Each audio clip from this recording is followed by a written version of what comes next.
എടാ ഒരു കുഞ്ഞുണ്ടായി കഴിഞ്ഞാൽ ചാച്ചനെ ഈസിയായിട്ട് കൺവീൻസ് ചെയ്യാൻ പറ്റും.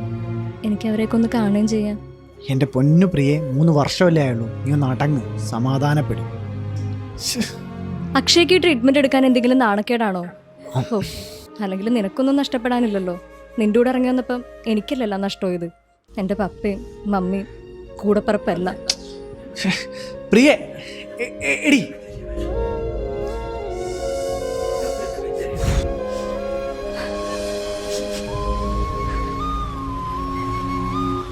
ഹലോ അക്കുചേട്ടാ, പ്രിയേച്ചി ഇവിടെ കണ്ടിട്ട് ബീച്ചിൽ ഇരിപ്പുണ്ട്. നിങ്ങൾ തമ്മിൽ എന്തെങ്കിലും പ്രശ്നമുണ്ടോ? എവിടെ?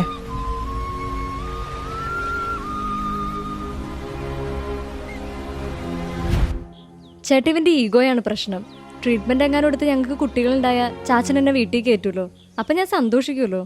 അതാണ് ഇവൻ്റെ പ്രശ്നം. ഞാൻ എന്ത് പറയാനാ മോളെ?